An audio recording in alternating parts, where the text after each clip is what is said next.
Welcome back to our 2017 Educational Webinar Series. I am Dr. Jill Brooks, Senior Director of Education for First Healthcare Compliance. At First Healthcare Compliance, we help you with a comprehensive compliance management solution tailored to your business, a hospital network, healthcare practice of any size, billing company, or skilled nursing facility. As part of our complimentary Educational Webinar Series, we bring you experts from around the country to discuss relevant topics in the healthcare industry. We wrap up our February webinars focusing on equipment and services. Today we focus on radiology, which of course happens to be my favorite topic. We're so pleased to have Sean McKenna of Greenberg Traurig and Mike McCarthy of Cooper Health System presenting ownership of radiology equipment by non-radiologist providers, how to avoid Stark and anti-kickback violations.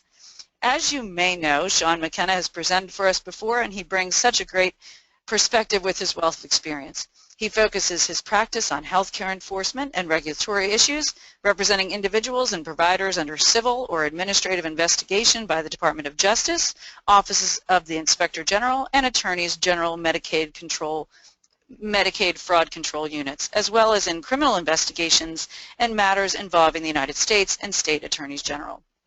Greenberg Traurig is one of the largest legal firms in the U.S., helping clients bridge diverse legal systems and cultures with a focus on efficient and effective strategic advice and legal services. Sean's areas of concentration include False Claims Act, QTAM, defense of government investigations including criminal and white-collar matters, and healthcare litigation and regulatory issues. As a former 10-year Assistant United States Attorney, Associate Counsel to the Inspector General and General Counsel for the U.S. Department of Health and Human Services, Sean focuses practice matters involving the healthcare industry and regularly represents clients before Medicare, Medicaid, and commercial contractors. Sean's work includes assisting clients with internal investigations and compliance reviews, as well as advising on compliance with state and federal fraud and abuse rules. He's a frequent invited speaker at national, regional, and local conferences. Michael McCarthy is an Associate General Counsel for the Cooper Health System in Camden, New Jersey, which is just across the river from here. Mr. McCarthy primarily advises Cooper on compliance issues, privacy, business transactions, and the 340B drug discount program. Cooper University Healthcare is the leading provider of comprehensive health services, medical education, and clinical research in southern New Jersey. Cooper University Hospital is the only Level 1 trauma center for adults and children in southern New Jersey.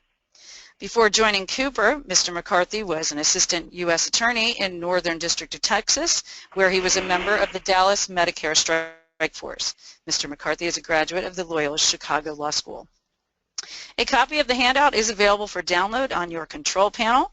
Feel free to submit questions into the question box on your control panel. Sean and Mike will address these questions at the end of the presentation. Your PACOM CEU certificates will be emailed to you from PACOM following the broadcast. There is no need to request your certificate. Additional CEU opportunities are also available to BC Advantage members following the live broadcast. Check their website for details. Thank you very much, and go ahead, Sean and Mike. Well, thank you, Jill. Thank you. And we're going to get started here with just kind of a brief overview. First, we're going to talk about kind of the lay of the land as enforcement and kind of differing perspectives. Then we're just going to do a brief overview of some of the applicable healthcare fraud laws. And then we're going to talk about certain exceptions involving equipment rental and in-office ancillary under Stark and equipment rental under the Anti-Kickback statute. And then timeshare and licensing for Stark law exception. And then best practices in the radiology equipment for non-practitioners, and then any questions you guys have. And so with that, let's get started. So the enforcement outlook in 2017 essentially remains similar to 2016. There are alleged federal and state budget shortfalls. I think most entities are aware of that as well due to the cutting and the kind of tightening on reimbursement. And then also there's been an increase in the scrutiny of these types of arrangements, especially where there are physician-owned entities or non-physician-owned entities that rely on physician referrals. And then obviously the big question remains to be seen is the repeal and replacement of the Affordable Care Act. If that occurs, what is that going to do with some of the fraud and abuse and some of the regulatory fixes that the Affordable Care Act made? Then we're going to talk about greater enforcement actions by the various enforcement agencies, U.S. attorneys, Department of Justice, states, and the OIG HHS, and that has been a trend for the last several years, probably since the mid-1990s. And then obviously investment in the use of data analytics by the government is going to continue to drive these types of cases, especially when you're talking about various strike force cases, and increasingly those cases used to be involved with simple things like home health, TME, but increasingly they're turning into physician relationships and organizations. And then obviously the big thing that's been kind of on our radar for the last year and a half has been an increased focus on individual actors by not only the Department of Justice, but HHS, OIG as well. And their focus has become now, instead of tell us what you think, whether an administrative sanction is appropriate, they are taking the position that exclusion is the presumption and you have to explain away or justify your existence or prove your innocence to not get some sort of administrative sanction such as exclusion or CMP. Mike, anything else you want to add? No, I think you really captured the way data analytics has grown from, when I was in the strike force, the easy sort of low-hanging fruit, and now has become part of sophisticated criminal prosecutions, but also, civil lawsuits. Data analytics is just going to continue to grow. And if you, for whatever reason in your practice, have billing that makes you stick out, that makes you an outlier, you better be prepared to have a good answer for why. Mike, and as an in-house counsel in a large system out in New Jersey, are you using analytics to try and combat any potential enforcement actions or whistleblower actions? Well, I wouldn't say that. I wouldn't say to combat, but more to monitor and audit. You constantly have to look for issues before they grow into something that would, make you an outlier, for example. So that's where you need a really strong compliance and internal audit group who is constantly looking for aberrations and things that, if left unattended, would grow into something that would be caught using the government's data analytics. You want to find those things before they have a chance to fester and grow. Take any actions you need to be square with the government and correct it going forward, and educate your staff, your physicians, whomever it is, before it grows into something that becomes a real problem. Great. Let's talk a little bit about some federal enforcement agencies. Mike, did you want to handle this one? Sure. So as you can imagine, with the breadth of Medicare and Medicaid, there are a lot of enforcement agencies who have their hands in prosecuting healthcare fraud as well as enforcing regulations.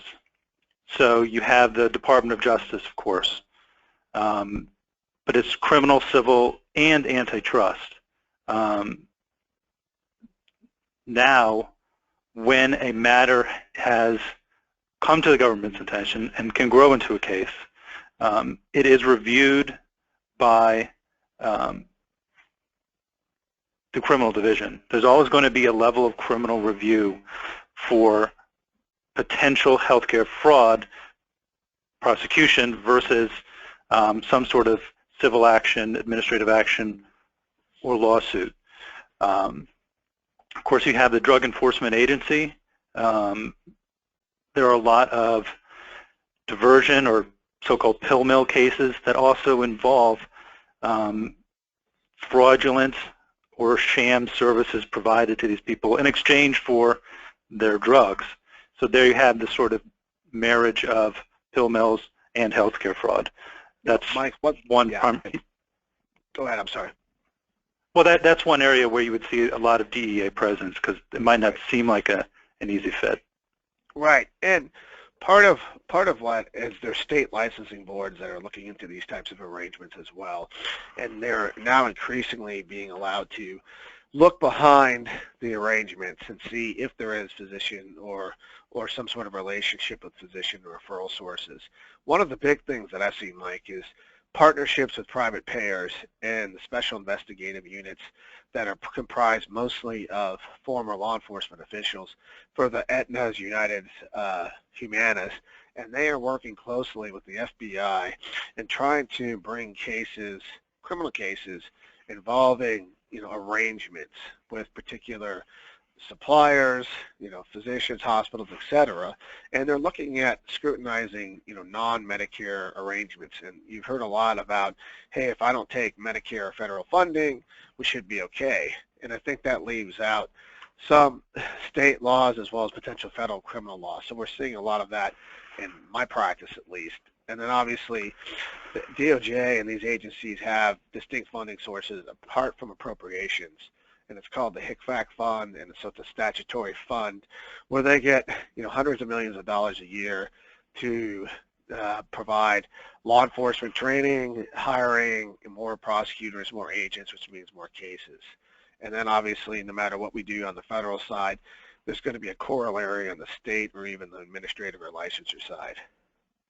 Mm-hmm. Okay, why worry? So right here we have, increasing funding in state and federal agencies like I alluded to. And the reason is because Congress likes the HICFAC program because healthcare fraud is a bipartisan issue. And so there's an ROI for every $6 spent, excuse me, every $6 returned, there's $1 expended, and that's a pretty good return on investment.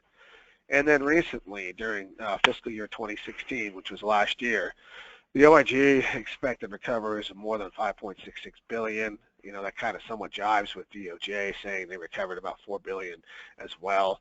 But there's been 850 indictments, 700 Civil False Claims Act lawsuits were filed, in addition to the thousands already pending. And this point, and part of germane here, is that in the semi-annual report to Congress, the IG specifically mentioned diagnostic and radiology as a target area. They believe that this area is ripe for potential abuse, when obviously the number of existing key TAMs is well over 600. That's right. We're going to, I'm going to go into detail later about in-office ancillary, the in-office ancillary exception. It's a disfavored exception.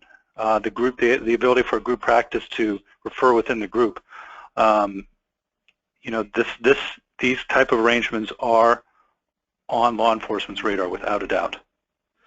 Yes, exactly. And then finally, in 2015, we had the Yates Memorandum, and it basically detailed what needed to be done to ensure cooperation from a company. And it really involves providing facts and individuals who may have been culpable to provide that information. Now, you don't have to waive privilege, but essentially tantamount giving the facts and providing individuals for investigation purposes such as interviews, executives that even presents a lot of ethical issues. We talk about spinning off counsel for these individuals, trying to make sure that they're adequately represented. And HHS, OIG, and DOJ, the Civil Division, issued similar guidance. And frankly, from a practice perspective, this has kind of slowed down the way business as normal has been running because of the individuals. Instead of just the local prosecuting authorities having the discretion to bring cases against individuals because they're the most apt to know when an individual should be charged criminally, instead it's being forced to this kind of formulaic approach in Washington, D.C., and I think a lot of things have been slowing down. All right. So one of the, I think, important penalties that can result from an accusation or conviction of fraud is exclusion. Of course, that has it's a huge problem for you if you're provided, if you're excluded from Medicare, and you are kryptonite to any healthcare provider who for whom you would provide services. It only applies to misconduct from the past 10 years. but what kind of misconduct and what kind of exclusions are there? So there's mandatory and permissive. Mandatory is when you've been convicted of a program-related crime. Permissive, as you can expect, is there's more discretion involved in selecting somebody to be excluded for permissive reasons. But you can be reinstated. The reinstatement process is not necessarily intuitive. So if you are excluded for 3 years, you have to apply for reinstatement. You don't just come off the program and you're now included, and you can bill for Medicare and Medicaid services. You have to apply for reinstatement and receive an authorized notice from OIG to get back on or to get off the list. Yeah, and when we talk about, yeah, go ahead. No, go ahead. I was just saying it's interesting because we talk about, kind of this policy on exclusion, and then you'll address the the aggravating factor, which is $50,000. Well, $50,000 in today's economy is virtually de minimis when it comes to billings for health care. And so I would have liked to see them increase this as well. And then obviously the past 10 years, under DAB or administrative rules, in case law for the last 10, 15 years, exclusions permissively had only been applicable for about 6 years, and it kind of mirrored the False Claims Act, which makes sense when you look at the statute and what it can and can't do. And so it's kind of disappointing to think 10 years is kind of the statute of repose here, where they can go back for something and seek to exclude you if they missed it. And then obviously the mitigating factors for exclusions, Mike, I mean, what's one of the biggest things that DOJ and CMS and OIG really care about? Not so much the money, but what? Patient care, access to care. You can actually even get a waiver, although it's more likely to just be a mitigating factor, when patient access to care is severely diminished by excluding a provider. So if they're like the sole source of some essential specialized service in a community, they're going to take that into consideration when they perform their sort of balancing test. And that can certainly be a mitigating factor. Right. Obviously, this is going to be an issue more in the rural and areas and medically underserved areas. I mean, obviously in Dallas or Camden, New Jersey, I don't think there's going to be an access to care unless there's a specialist, in fact. And then obviously the last point, Mike, is, talking about obstruction in policy. They clarified in this rule what actually constitutes an audit. So believe it or not, a federal audit used to not mean an audit by HHS OIG. So they had to clarify and include that obstruction of an audit could be basis for exclusion. Yeah, I mean, you can see how that's it could be troubling, a trap for the unwary, because some audits and the sort of mechanized way they could be carried out may seem to be sort of informal, and you wouldn't necessarily intuitively think that there are these huge consequences, right, based on your cooperation in that audit. So I'm going to skip through kind of the enforcement statutes here. Really, the bread and butter is Title 18 and healthcare, wire fraud, mail fraud, the Anti-Kickback statute, Stark Law, False Claims Act, and we'll talk a little bit about some of that, and civil monetary penalties law, which is the HHS OIG's own version of the False Claims Act and now allows exclusion authority. But the one thing key to remember is that each state has its own versions of the following. And you have to be aware that if you're going to enter into transactions or do business, you need to make sure that the states you're in, that you're being compliant with those laws and rules as well. And in fact, there's certain rules and statutes in various states. Florida comes to mind, New York comes to mind. Physicians and certain entities can't even own types of providers. And so I think it's really important to realize that comes into play when you're trying to structure these types of transactions. That's right. I mean, a good example of that is New Jersey, where the New Jersey version of the Stark Law, CODI, says nothing about DHS, Designated Health Services.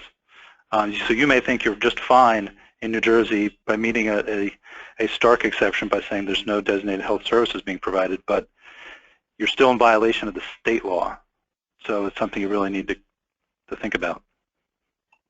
All right. Government investigations. So here, what we're really talking about are the really sources of the investigations. And I spent, almost 16 years with the federal government, 10, as an AUSA, and many of those years in the same office as Mike. And in most cases, your investigations and your cases come from whistleblowers under the False Claims Act, obviously your competitors coming in and complaining about the transactions because why? Some of the referral sources have been sucked away to another competitor. Government reports can also trigger an investigation. Audits can trigger an investigation when OIG does their semi-annual report or an audit of a particular location. The Department of Justice maybe pick that up. Media accounts, obviously government officials watch the news and read the paper. And then in certain areas such as long-term care, acute care, patient and family complaints really come into factors. And those are very fertile grounds for complaints. And then the common risk areas in these types of transactions, what we're talking about here, especially when we're talking about equipment rental, space rentals, and the radiology areas, is a general lack of compliance with the exceptions and safe harbors, just failing to meet them altogether. And you'd be surprised, there are lots of individuals out there who just don't seem to comply, understand the exceptions, safe harbors, and fair market value is pretty much what I see, Mike, as the biggest kind of hobgoblin when it comes to these transactions, where people say, well, if the industry is paying X, I can pay it as well. But in those situations, we really encourage anybody to take a valuation firm and hire and determine what the fair market value is under a particular transaction. Arrangement? Yeah, go ahead. Well, I was going to say that's exactly correct. And the one thing you always got to keep in mind, at an institution like this, it's the business side versus legal. What sounds like what is okay to do in business and what works if you're buying a house or a dry cleaners does not work when you're buying a physician office or acquiring a physician practice or renting this equipment. You've got to be aware that the world of healthcare and this regulatory world doesn't function the way the rest of the world does. So your good deal that you got could violate the law because you're paying under fair market value. So it's not a good deal at all, as a matter of fact. Yes, and then obviously the arrangements have to be commercially reasonable, both under the kickback and Stark law. And that kind of comes into play. Is this something that a normal, prudent business person in an arm's length transaction would enter into? And then the one key thing that I see commonly, Mike, is that in these types of arrangements, the government alleges, overutilization. Because once, a diagnostic or an ITDF comes into play, and they kind of look at the referrals and whether these types of diagnostic tests are being overutilized. And so especially in these areas where it can be lucrative for an individual. So I think you really have to focus in on auditing and monitoring to ensure that certain referral sources aren't overutilizing, especially if they have a potential ownership interest or a related contract with the entity. Just like we were talking about with analytics, that's something they look for. If you have excessive billing, if you in your region are the #1 provider of MRI, the #2 is way below, they're going to find that. The government's going to find that. All right, Mike, let's talk about kind of the Stark law and anti-kickback statute, kind of some of the differences. So there's some really key differences here. People sometimes you can conflate them, but it's very important to keep them separate and distinct. So the Stark law is civil.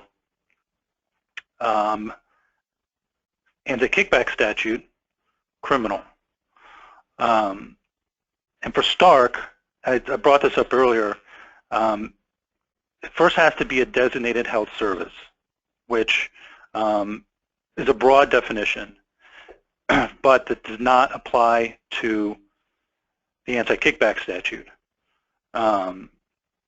Another important distinction is that the Stark law is strict liability. That's why it's not criminal, but it doesn't require, bad intent. The anti-kickback statute, and this is a little bit of an oversimplification, but it requires criminal intent. And Stark only pertains to physician referrals under Medicare and Medicaid, but the anti-kickback statute affects anyone engaging in business with a federal health care program. And for each exception, and that's what we're going to talk about, the relevant exceptions coming up, but when you're talking about Stark, you've got to comply with each and every element, explicitly comply. For the anti-kickback safe harbors, which are you have Stark law exceptions and you have anti-kickback statute safe harbors. These safe harbors describe transactions that, they may tend to induce referrals, but don't necessarily violate the law. You don't have to meet all the elements of a safe harbor to have a lawful relationship. If you don't meet the Stark law, done. If you don't meet one of the elements, your analysis is over. If you don't meet all the elements of a safe harbor, you got to look to something else. And what you, I think, would commonly look to is something Sean and I alluded to, and that is, well, what does the government really want here? They want access. They don't want overutilization. The triple aim is something that's been brought forth and brought forward by the Affordable Care Act. Are you meeting the triple aim? Are you furthering the triple aim? That's the sort of analysis you would engage in if you don't meet each element of a safe harbor. So you have situations where they both apply, and that would be a hospital renting an X-ray at a physician's office. So you've got to make sure that you do your dual analysis, but also be aware you might not have to do a dual analysis when, for example, it's two hospitals who are engaging in an equipment rental. So it's something you really need to be aware of because it affects the ultimate outcome, whether you can or can't do something, whether you're going to get in trouble or not. All right, Mike, let's turn to the equipment rental under the Stark exception. So the Stark law exception for equipment rentals, and again, remember, these elements here have to be explicitly met. It's got to be signed writing, specifying the equipment covered, and it's got to be there's got to be a legitimate business purpose, exclusive use, 1-year term, and all the rental charges are set in advance. So I'm going to stop and talk about exclusive use because that's the one that sort of knocks you out a lot of times. Exclusive use is tough. It effectively mandates block leases or leases for set blocks of time. You can't have, for example, a family practitioner on the second floor who just, as they come in and as patients need them, sends patients down to an X-ray machine that's rented from a third party on a, on the first floor that they're using as well. So you've got to have blocked off time, and as you can imagine, that's just really not practical most of the time. You could have a situation where the performance of the radiology services are such that, so broad in scope, and that they could maybe be part of a professional service where the radiology equipment is just a tool. You would definitely want to seek legal counsel before you do something like that. But that's, one potential way to not get around, but find a creative solution to a situation where you otherwise would be prohibited from using this exception because of the exclusive use requirement. Right, and Mike, just to be clear, I mean, we're talking about, potentially non-radiologists here, and so if a radiologist wanted to have an imaging center in his office, I mean, that would kind of fall under the incident too, correct? Correct. We really wouldn't have to go through this analysis. So what we're really talking about, obviously, as the title indicates, is that when there's a non-physician ownership, because if they put it in their office, and there's a lot of things a physician can do in their office that may not be permissible when you have a third party out there. Is that right, Mike? Mm-hmm. Okay, and then one of the things I see here, though, you use a per click, which is a relic of the past, and then obviously the use of percentage revenue. A lot of people, when it's radiology or diagnostic or something else, they like to do a percentage revenue or something to term initially, because they don't really know whether this is going to be financially viable or not. And again, there's risk there because you're not meeting the Stark exception, and on its face, if there's a Medicare claim, it would be disallowed. And when you're talking about diagnostic testing, that could be a huge, overpayment. And both the Stark and the Anti-Kickback statute, as we've alluded to, are predicate offenses under the False Claims Act. And if there's some sort of misrepresentation on the 1500, especially in the Anti-Kickback statute, then that could be a criminal violation as well. So, sorry, Mike. No, that's what, and that's an example of, that sounds great as a, in the world of business, to make it a revenue percentage, but not in healthcare.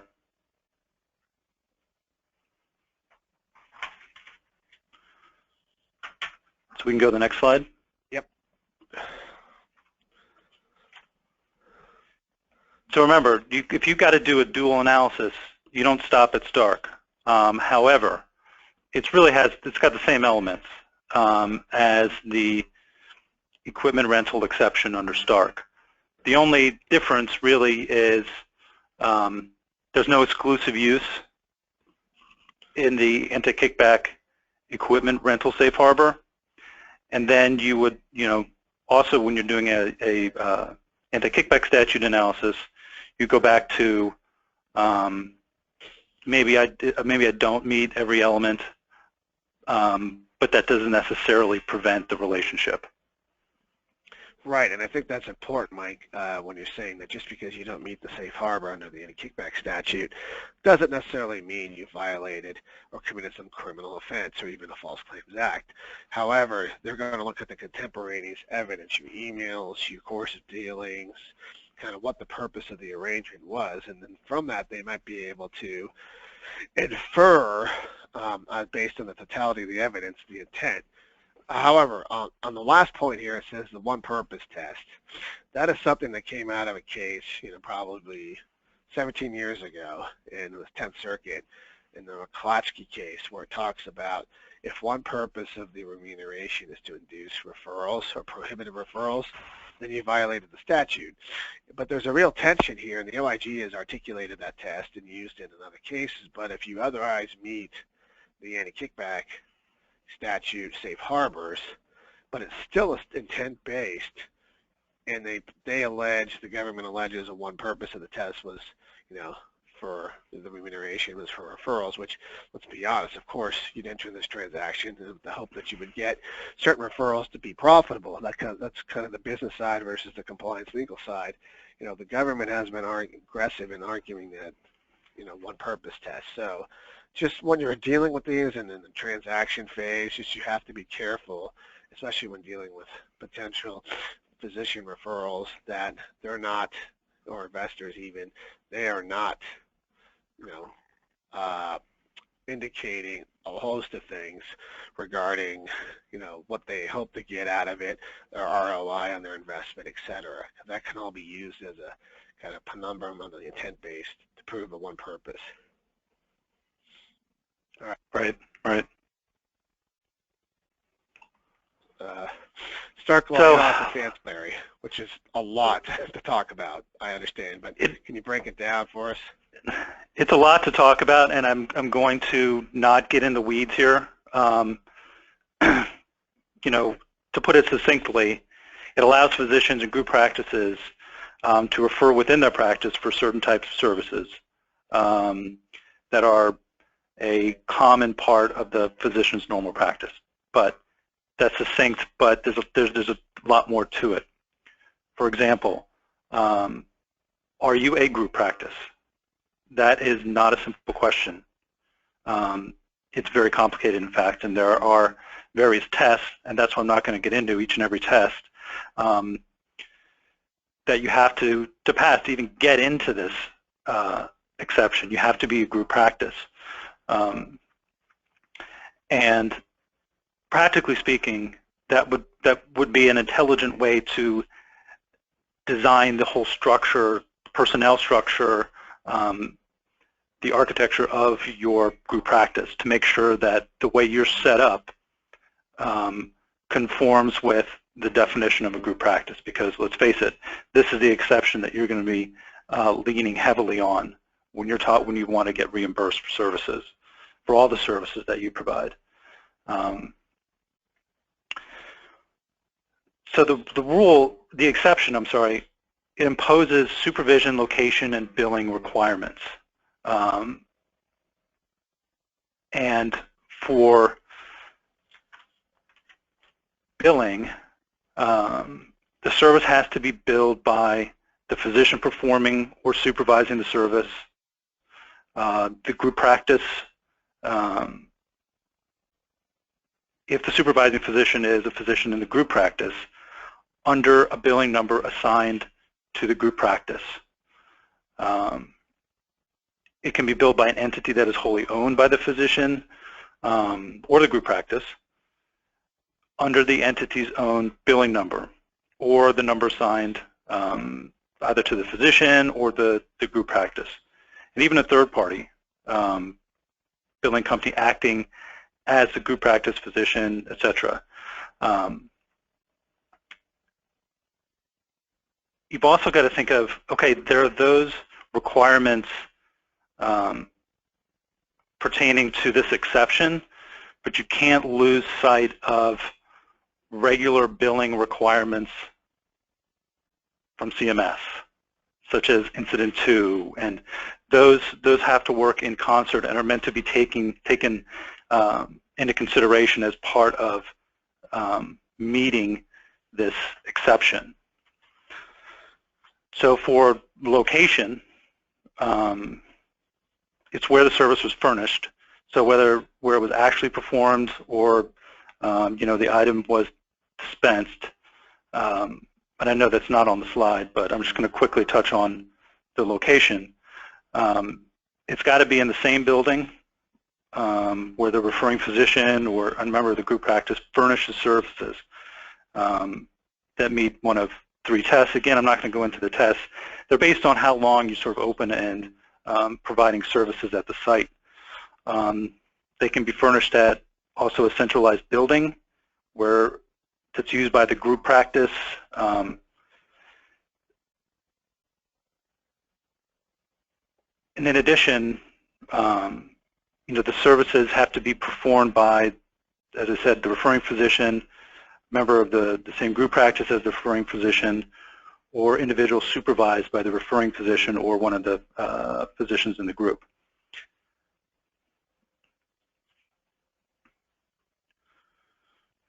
The other thing I want to note for ancillary services, and this is interesting because it's part of the ACA, and this might not make it through the next administration, but disclosure to patients, which is tough to comply with.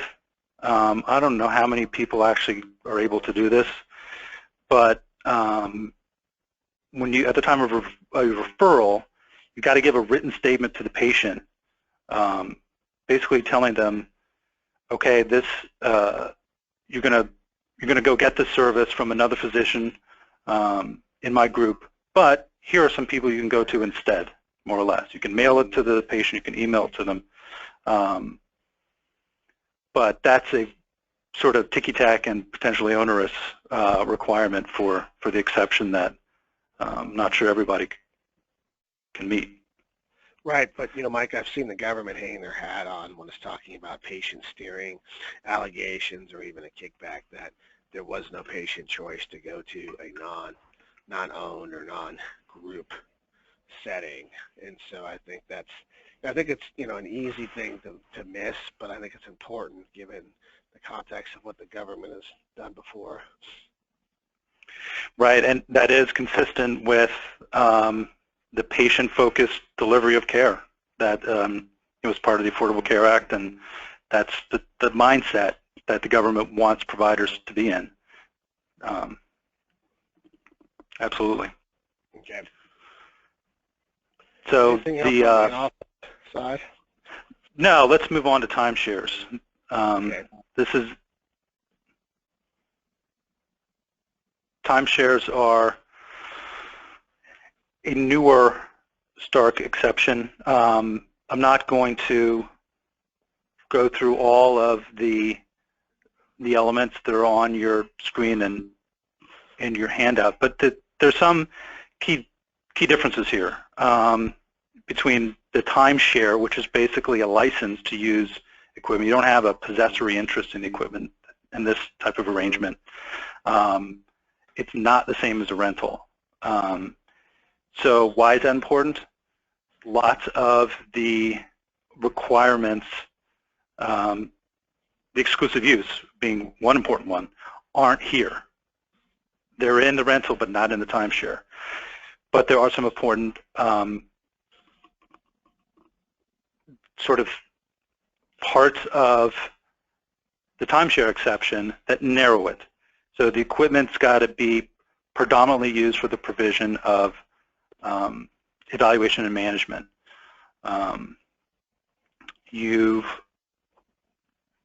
The equipment, so it's got to be basically incidental to these evaluation and management services.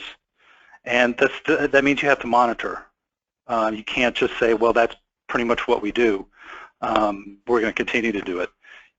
That really obligates you, I think, to monitor what services are you providing, and can you really say that the equipment is incidental to evaluation management services.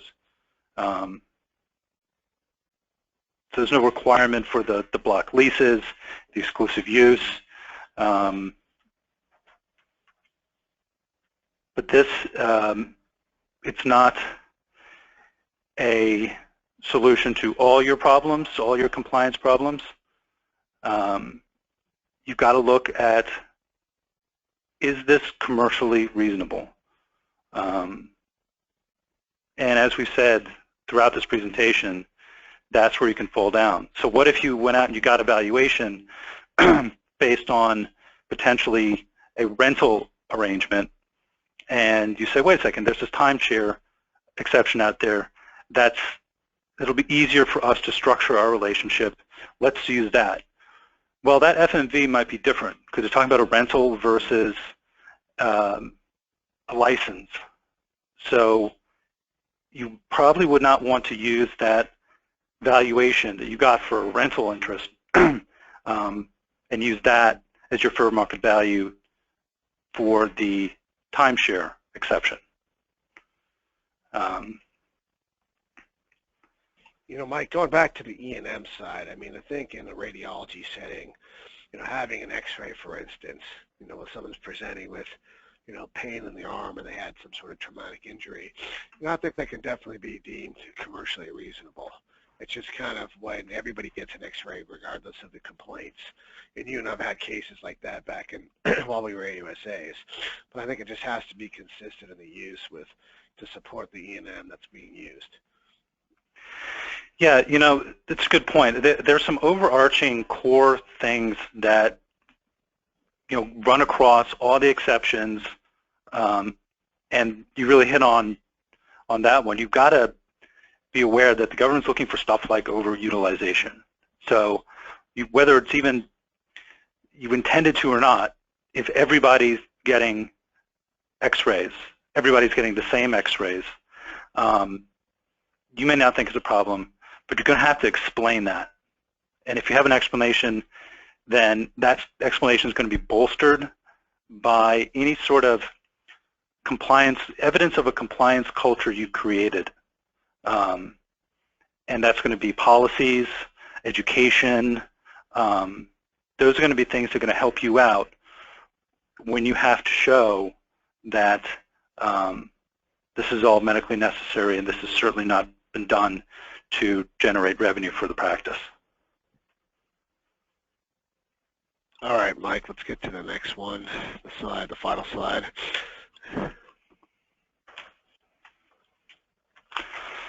So like I said, this is what gets you running to the timeshare exception. It doesn't have these the requirements that you see in the rental exception. But as we've discussed, you still got to, there are still elements, and it's stark. So you got to meet all of them. All right.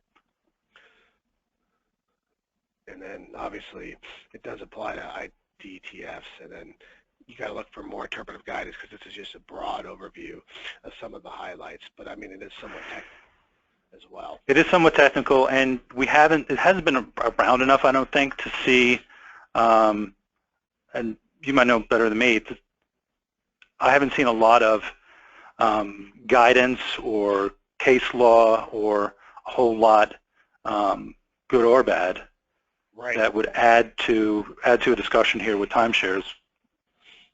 No, I think you're right. It's been a dearth of information just because I think it's the relatively new nature of this particular exception. So that's obviously right, for better or for worse. Look out, yeah. Obviously, keep a lookout if you do intend to use this and rely on it to look out and see what the government is opining on, as well as potential cases. All right.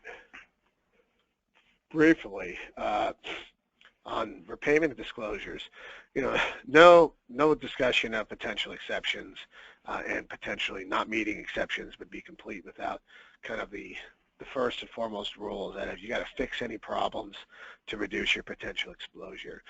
So that means from a transactional perspective, you've got to redo the deal to make sure that it is compliant if you get wind of a potential investigation on this issue. And then obviously you want to fix it just as a good corporate citizen to reduce any potential overpayment liability. And then obviously the final rule, the CMS issued a final rule on the 60-day overpayment, which was a part of the Affordable Care Act. And so we'll see kind of how that shakes out. If that provision is repealed, then obviously this rule will have to be withdrawn and redone to the extent there is an additional 60-day rule in the next piece of legislation. But you have a 60-day deadline to repay any known Medicare and Medicaid overpayments, and obviously failure to repay could be a False Claims Act violation or potential criminal violation depending on the knowledge. There's obviously an opportunity for smaller amounts to disclose to payers or even disclose to DOJ under the False Claims Act. Both CMS and HHS OIG have self-disclosure protocols where there are tangible benefits by disclosing issues, especially kickback or stark issues, which could result in large overpayments and damages early on. Typically, by finding it, catching it, reporting it, you could get a less of a multiplier, so instead of double damages, which most False Claims Act cases settle at, 1.5 or below that, and then also generally no integrity obligations, no CIA as well, because you're deemed to have an effective compliance program. And that seems to be in the general vein of what we've been seeing. However, the take back is that it takes quite a while to resolve one of these cases. But it could insulate you against potentially a whistleblower claim that you kept the money, that you were a bad actor of some sort. Mike, do you want to finish up with leading practices? Sure. And this is sort of what I meant when I said a culture of compliance. It starts with an effective compliance program. you can get some guidance by looking at HHS OIG's 7 model elements. That's the foundation or the core of a good compliance program. We also touched on earlier auditing. An example would be, like I said, if you're ordering what could be perceived as an excessive amount of MRIs and then benefiting from it through an exception or something like that, you've got to, the best compliance program will have you catch that early as that sort of line on the graph is headed upwards.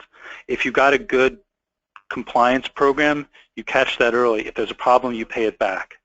And if it's not a lot of money, you might be just walking away from it. But you've also got to update your agreements. Best example, fair market value. Something that was fair market value 5 or 6 years ago, not necessarily fair market value now. And depending on the other parts of the relationship, it might actually appear that one party is severely underpaying for the equipment.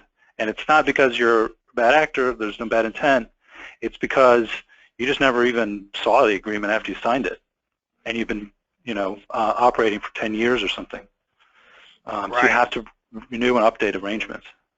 Yeah, one of the things too is that when we say audit to ensure contractual compliance, I mean you sign an agreement, contract, and then everybody thinks everything is great, and then the parties deviate, modify it, but they don't go back and redo or amend the original agreement. So from the government's perspective, in year 1, everything looks okay, but by year 5, the terms of material terms have changed. The payment, what is being done, who owes what, and that's why you've got to ensure and have some sort of process in place to look at your, major contracts that could result in major exposure and determine whether or not, they continue to be in compliance. Exactly. I mean, that's one way to manage this if you don't have the resources is to prioritize. Where would the hurt come from? And those are the ones you really need to keep an eye on.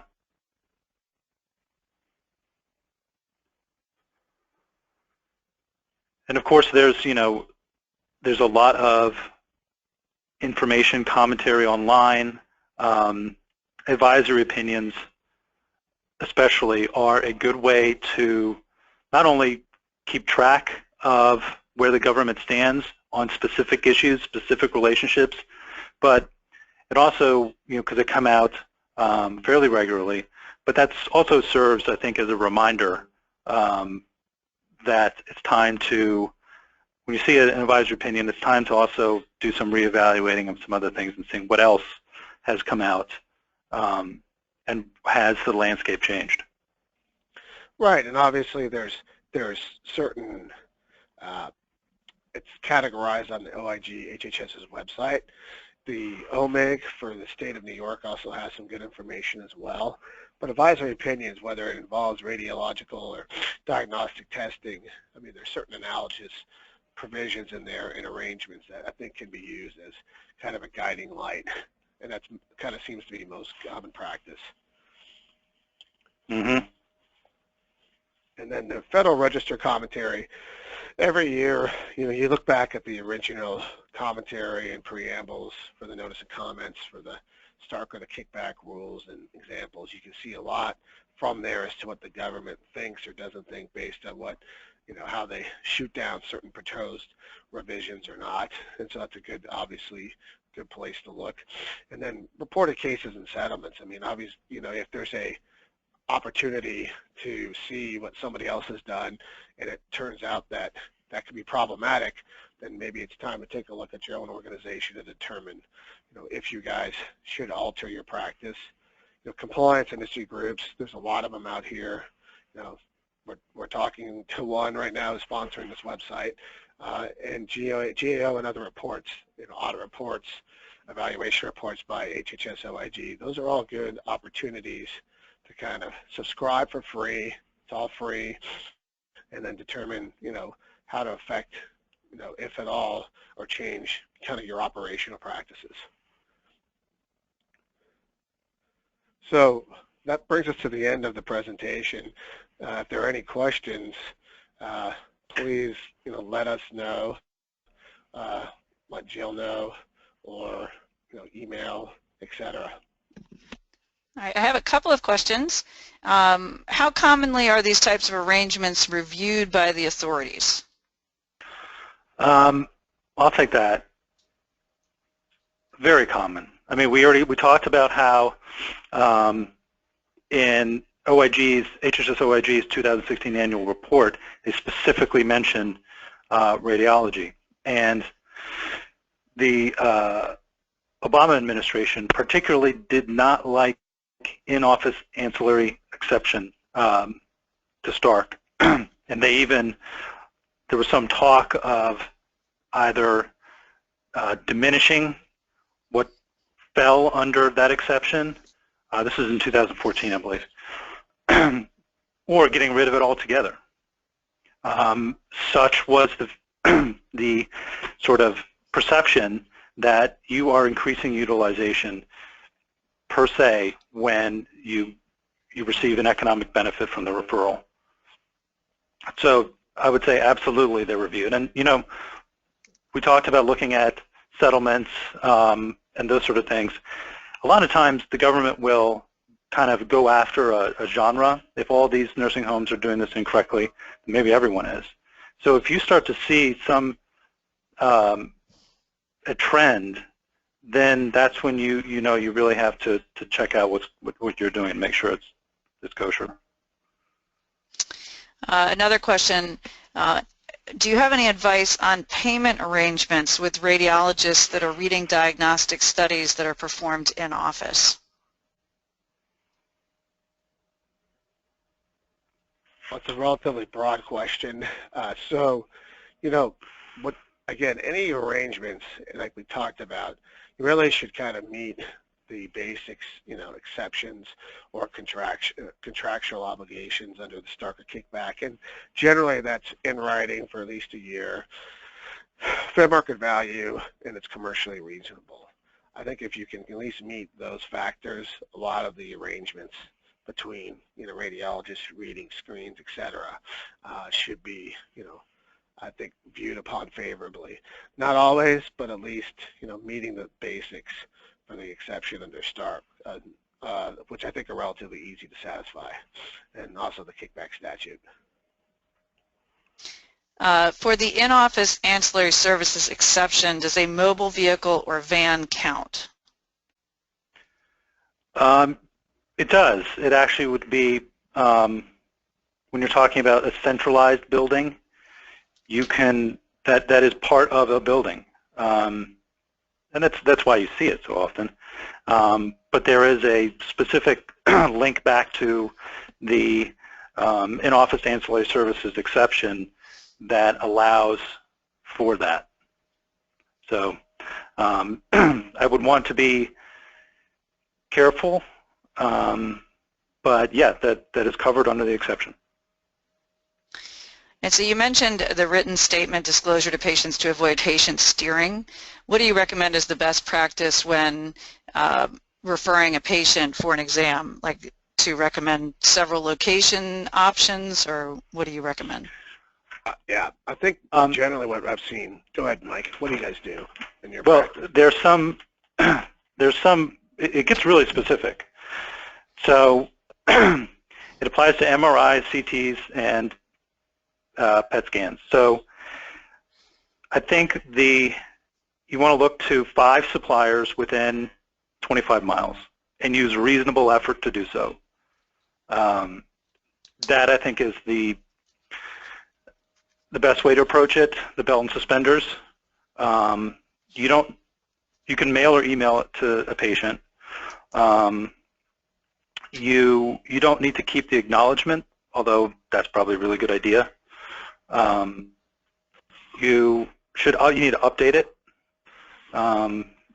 once a year, I would say. Those are the it has to be done at the time of the referral. And those are the sort of elements. The big picture thing is to prevent patient steering. But those are some of the ways that are built in that you would be able to, and with the acknowledgement and the fact that you have this letter, the statement that you give to the patients on hand, it's a good way to show an outside auditor or someone like that you are compliant, you have evidence of it. Hey, Mike, on that front, do you put your own organization as one of them, one of the 5? We don't provide the services. We don't come under the group practice exception. So this is not something that we do, because we just don't do it. But thinking about maybe assisted living facilities after discharge, you would want to be careful about steering or suggesting that you go to an entity or supplier that you have a financial interest in, because after all, that's the whole point of the written statement. It's the sort of non-intuitive idea that here I could make money, but I really want to give you the opportunity to not allow me to make money. That's sort of entrenched in the Affordable Care Act. Right, because one of the real practical reasons, let's be honest, is that if I get a sheet of potential, referral sources, and I agree it should be split geographically and kind of among different systems, et cetera, I'm going to go to the person who handed it to me and I said, hey, who does Dr. Smith like to use? And that's what most patients do. And so, but I think having what Mike has explained is kind of a best practice. That to me is the way to go. Great. I think we're going to go ahead and wrap up. If you want to just put your contact information there on the screen on the next slide. Please join us again next week for our next educational webinar. It'll be March 1st at 12 p.m. Eastern Standard Time for Business Associate Agreements, What You Need to Know, with Jennifer Gimler-Brady from Potter Anderson and Caroon. You can register for this webinar and also request a demo of our compliance solution on our website at 1sthcc.com or call us at 888-543-4778. Please use the contact information on the screen for any questions regarding the content. If you send us questions, we will forward them on to the presenters. Your Paycom certificate and or index number will be emailed automatically within a few days after the broadcast. Thank you very much and have a great day.